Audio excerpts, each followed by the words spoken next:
What's up, guys? Welcome back to Cardboard Capital. Today we're going to be ranking every single set all the way from Crown Zenith all the way up to the new Pitch Black, and at the end I'm actually going to do a surprise ranking, so stay tuned for that. Let's get right into it. First off, Crown Zenith is going to go into the coin flip. It's already seen a lot of gains, and I don't think it is going to go parabolic again. The only reason I'm not putting it in dead money is because it is a great set and I do believe it will still appreciate over time. Next up, SV base, it's going to go into the B tier. So it's not a great set. It didn't get too many reprints though, so the supply is definitely lower than a lot of other sets. But there's no real banger chase card that's like $200 plus, like a lot of the other sets. Even like some other like bad sets like Pitch Black, Chaos Rising, Perfect Order do have some higher tier chase cards, and this one just really doesn't have it. So it is going to go into the B tier, pretty mid set. Next up, Paldea Evolved. It's gonna go into the B tier as well. I feel like it's a pretty similar thing to Crown Zenith because it has seen a lot of growth, but it does have very good cards, Magikarp especially, very expensive in a PSA 10. So I do think it won't be too bad, especially in the short term right now, because it really hasn't moved too much recently. So I'm gonna go with Obsidian Flames here. I'm gonna put it in D tier, dead money. Here's why I really don't like it. It's a Charizard set, but the Charizard that it does have is not great. We've seen a bunch of other better Charizard sets after it. I think it's not going to be a good place to park your money in the long term because it's already seen a lot of growth and it's just not a great set. So next up, we're going to go 151. Amazing set, very nostalgic, but the most I can put it in is C tier because it has seen so much growth. $600 for an ETB, that's insane. Let's just move on. That's all I need to say. Next up, let's talk about Paradox Rift and Temporal Forces together. They're pretty much the same set, I'm not gonna lie. They are both pretty bad. I'm gonna put them both into C tier because they have already seen a lot of price rise, but I don't think they're the best sets, so I don't think they'll see too much more. They're pretty low print runs, but there's better things to invest in, I would say. So let's go to Paldean Fates. I think it's similar story to 151. I think there is a lot of bangers in here, but it is very expensive for those ETBs especially. And one note, we're talking about ETBs here pretty much for the specialty sets and the booster boxes for the main sets. We're not talking about any other products really except near the end. So let's move on. Twilight Masquerade. It's got the Greninja. It's about to rotate out.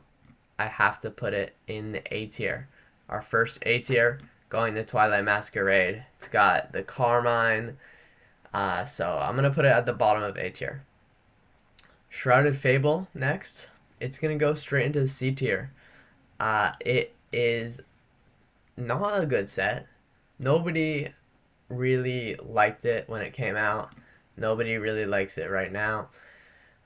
It's pretty underrated though, and it does have a low supply because it really didn't get any reprints. But yeah, I would skip it. It already ran up to like kind of crazy how far it ran up. Next up, let's go on to Stellar Crown. I think Stellar Crown has got to be C tier. It's only got two cards holding it up, being the Bulbasaur and Squirtle. It's almost the same price as Twilight Masquerade, so just a better set is the Twilight Masquerade in my opinion. And that's about it for Stellar Crown. We're going to put it right into the C tier. Next up, Surging Sparks. Very interesting set because I actually believe very strongly in this one. it is the set that really started the bull market, right? If anyone who was here during the time, they would know how hyped Surging Sparks was. And while it did get overshadowed and hit by a bunch of reprints, it's still super popular, has some super expensive chases. With it going out of print in the next rotation, I think it has to belong in the top of A tier for me. It's an absolute buy for me.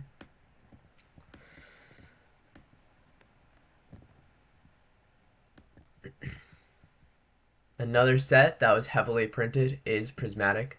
It's $170, and it is such a good price to pick it up right now.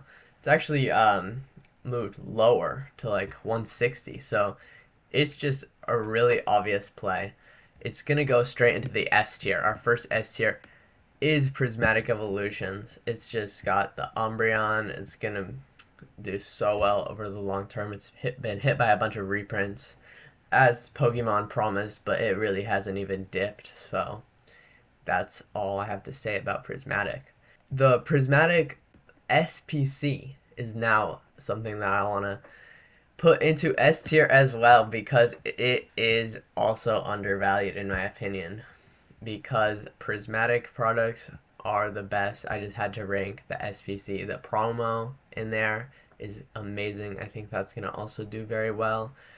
And I just think Prismatic is definitely an S tier set. Alright, now let's move on to Journey Together. So it is mid set for sure. It's got a lot of supply, but it's also not the worst price.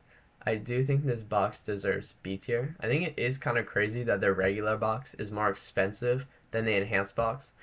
And especially these enhanced boxes, I feel will do pretty well because there is the reprints for the non-enhanced boxes. So that's a really good thing to look out for.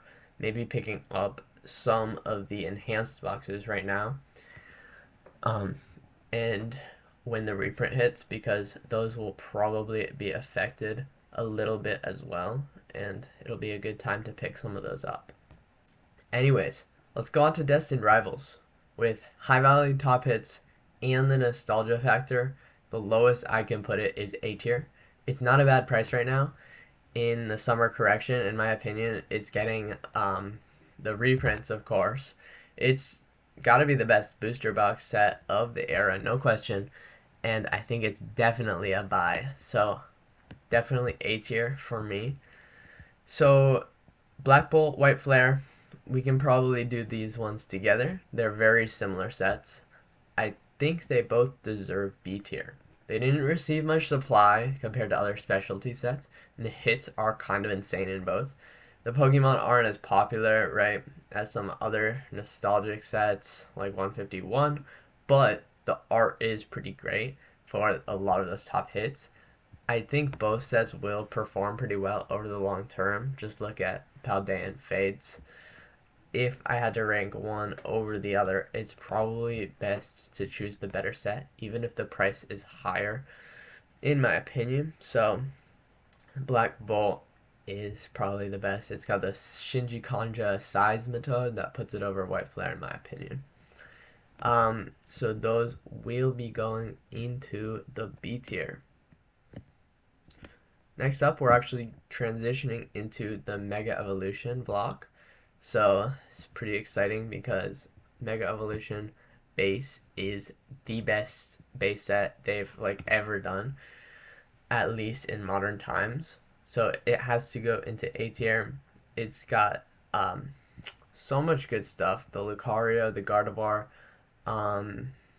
what else? I don't even know. Venusaur, I believe. The Bulbasaur promo with the enhanced box. Oh my goodness. I think it's a great pickup right now. Next up, let's go on to the Phantasmal Flames. I'm putting this one in B tier. It has a generational card. I'm not even lying. This Charizard SAR is one of the best cards of all time.